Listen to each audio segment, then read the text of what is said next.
اللہ تعالیٰ قرآن میں فرماتے ہیں ان فی خلق السماوات والارض واختلاف اللیل والنہار لآیات لأولی الالباب، یہ جو آپ کو دنیا میں دن اور رات کی یہ جو تبدیلی آپ کو نظر آتی ہے، زمین اور آسمان کی تخلیق آپ کو نظر آتی ہے، یہ اس کے اندر عقل والوں کے لیے نشانیاں ہیں۔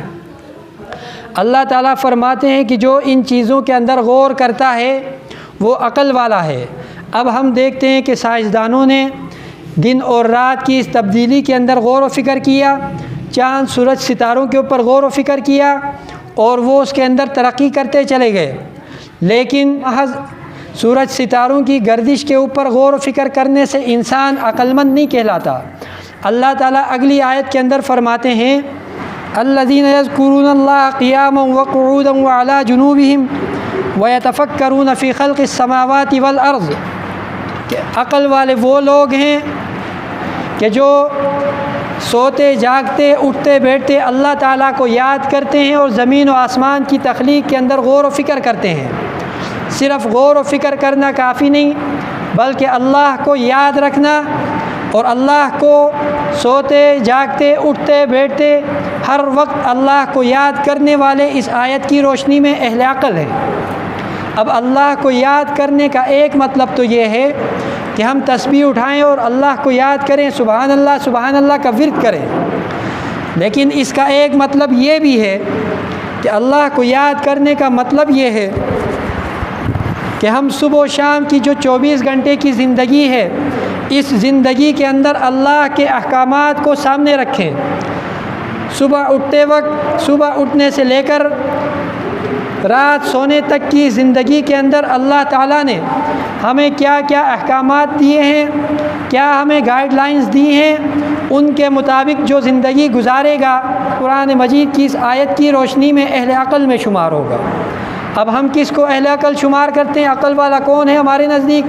جو بلند و بالا بلڈنگ بنا کر اس کے اندر رہے، جو عالی شان گاڑی کے اندر سفر کرے، جو پانی کی طرف پیسہ بہائے، جو مال و دولت جمع کرے، اسے ہم عقل والا سمجھتے ہیں۔ جبکہ اللہ تعالیٰ کے نزدیک عقل والا شخص وہ ہے جو اللہ تعالیٰ کے احکامات کے مطابق زندگی گزارے، جو اللہ کی تخلیق کے اندر غور و فکر کرے، جو اللہ تعالیٰ کے بتائے ہوئے طریقوں کے مطابق زندگی گزارے، وہ عقل والا ہے۔ اب یہ جو دنیا اللہ نے بنانے کے بعد اس کی حقیقت کو بیان کی کہ یہ دنیا محض کھیل تماشا ہے، تو اس کھیل تماشے کے اندر ہم نے اپنی زندگی کیسے گزارنی ہے، یہ آپ صلی اللہ علیہ وسلم بتا کر کے گئے ہیں۔ آپ صلی اللہ علیہ وسلم نے فرمایا کن فی الدنیا کأنک غریب او عابر سبیل، کہ آپ دنیا کے اندر ایسے زندگی گزاریں جیسے کوئی اجنبی آدمی کسی بستی کے اندر زندگی گزار رہا ہوتا ہے، یا کوئی مسافر کسی منزل کے اوپر زندگی گزار رہا ہوتا ہے۔ آپ دیکھیں کہ دنیا کے اندر ہم مختلف جگہوں کی طرف سفر کرتے ہیں۔ اگر ہم میں سے کسی نے اسلام آباد جانا ہو تو اسلام آباد ہماری منزل ہے، لیکن گاڑی ہماری منزل نہیں ہے، گاڑی ایک ذریعہ اور ایک سبب ہے جو ہمیں گلگت سے لے کر اسلام آباد تک پہنچاتی ہے۔ گاڑی منزل نہیں ہوا کرتی، گاڑی محض ایک سبب ہے۔ اسی طرح جو راستہ ہے وہ بھی ایک سبب اور ایک ذریعہ ہے جس پر چل کر کے ہم اپنی منزل تک پہنچتے ہیں، وہ راستہ منزل نہیں ہوا کرتا۔ اسی طرح یہ دنیا ایک گزرگاہ ہے، ایک ذریعہ اور ایک سبب ہے جو ہمیں اپنے آخرت کی منزل کی طرف پہنچاتی ہے۔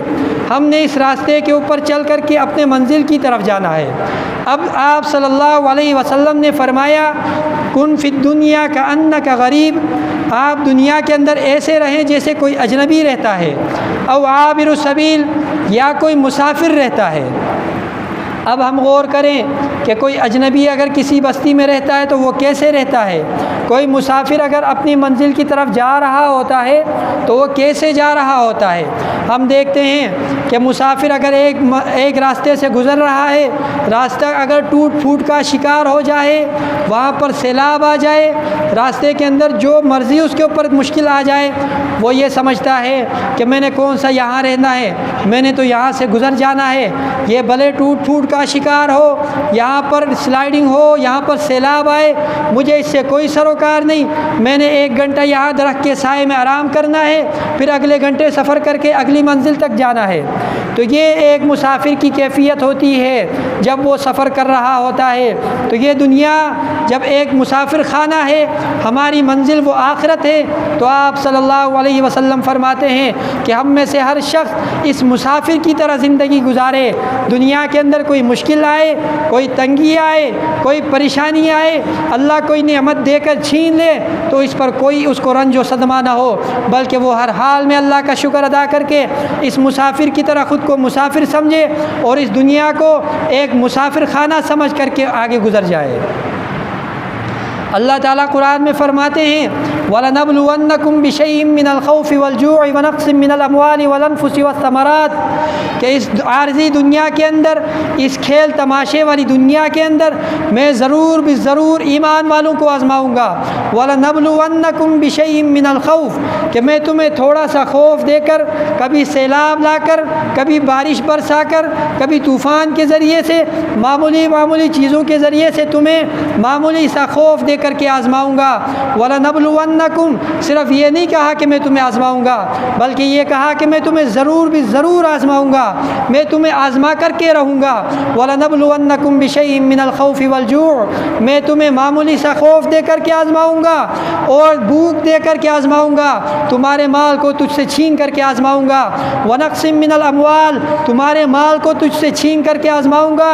وَنَقْصٍ مِّنَ الْأَمْوَالِ وَالْأَنفُسِ اور تجھے موت دے کر تیرے عزیزوں کو تجھ سے جدا کر کے آزماؤں گا۔ والثمرات اور تمہارے پھل کو تم سے چھین کر کے، ابھی آپ فصل کاشت کرتے ہیں، بارش آئی، فصل تباہ و برباد ہو گئی، یہ اللہ کی طرف سے آزمائش ہے۔ اللہ فرماتے ہیں کہ میں تمہاری فصلوں کو، تمہارے درختوں کو اجاڑ کر کے میں تمہیں آزماؤں گا۔ وبشر الصابرین جو ان آزمائشوں پر صبر کرے گا اس کے لیے خوشخبری ہے۔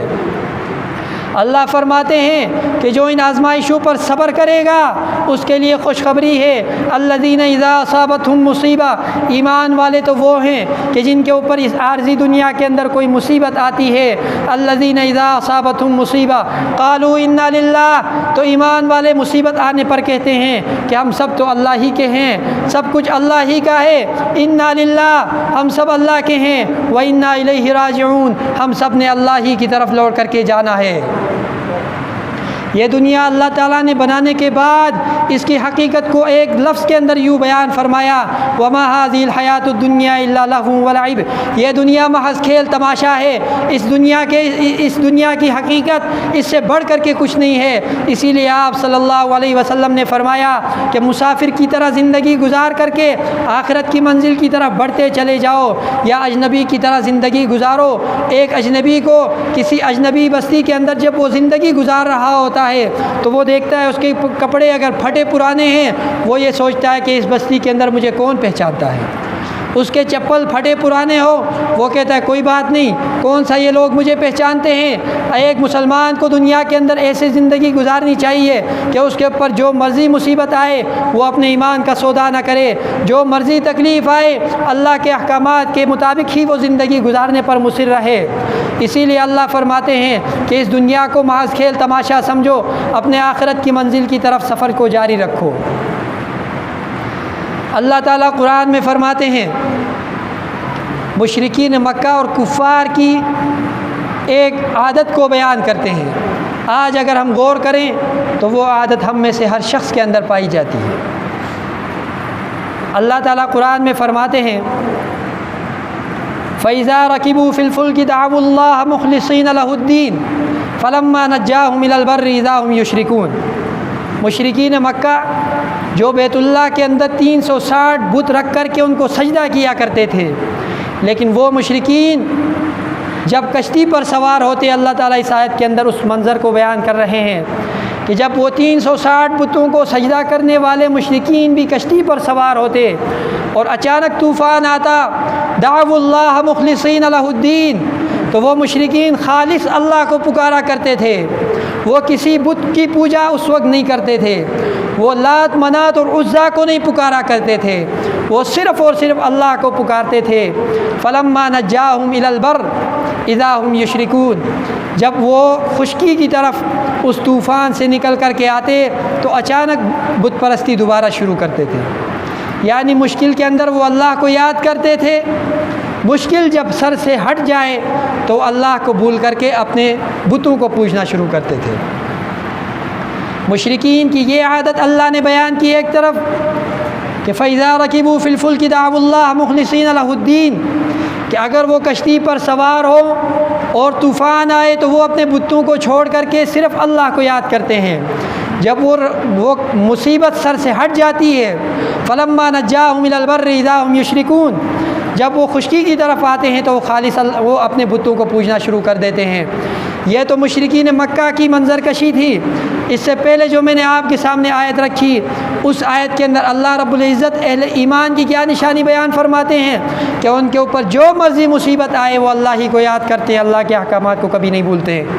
آج ہمیں غور کرنے کی ضرورت ہے، اگر مشکلات کے وقت، پریشانیوں کے وقت، مصائب کے وقت اگر ہمیں اللہ یاد رہتا ہے تو ہمارے لیے خوشخبری ہے قرآن کے مطابق، وبشر الصابرین، صبر کرنے والوں، مصیبتوں پر صبر کر کے اللہ کو یاد کرنے والوں کے لیے خوشخبری ہے۔ لیکن اگر ہم صرف خوشی کے موقع پر اللہ کو یاد کریں اور مشکلات کے وقت اللہ سے شکوے کرنا شروع کر دیں، یا خوشی کے وقت ڈول ڈماکے اور مصیبت کے وقت اللہ کو یاد کرنا شروع کر دیں، تو ہم میں اور ان مشرکین کے طرز عمل کے اندر کوئی فرق نہیں ہوگا۔ مصیبت کے وقت تو مشرکین بھی 360 بتوں کو چھوڑ کر کے ایک اللہ کو یاد کرتے تھے۔ ایمان والوں کی صفت تو اللہ نے یہ بیان کی کہ ان کے اوپر جو مرضی مصیبت آئے وہ اللہ کو یاد کرتے ہیں، اللہ کے احکامات سے روگردانی نہیں کرتے۔ صرف مصیبت کے وقت اللہ کو یاد کرنا اور مصیبت کے بعد اپنے شیطان کے بتائے ہوئے طریقوں کے مطابق زندگی گزارنا، یہ مشرکین مکہ کا طرز عمل ہے، مومنین کا طرز عمل نہیں ہے۔ اس لیے آج ہمیں غور کرنے کی ضرورت ہے، ہمیں طرز عمل کے اندر درستگی لانے کی ضرورت ہے، ہمیں اپنے گریبان میں جاگنے کی ضرورت ہے۔ کہیں ہم اس عارضی دنیا کے مشاغل کے اندر مصروف ہو کر کے اللہ کے بتائے ہوئے طریقوں اور آپ صلی اللہ علیہ وسلم کے اس لائی ہوئی شریعت کے خلاف زندگی نہ گزار رہے ہوں۔ اللہ تعالی ہمیں اپنے احکامات اور آپ صلی اللہ علیہ وسلم کے طریقوں کے مطابق زندگی گزارنے کی توفیق عطا فرمائے۔ وآخر دعوانا ان الحمد للہ۔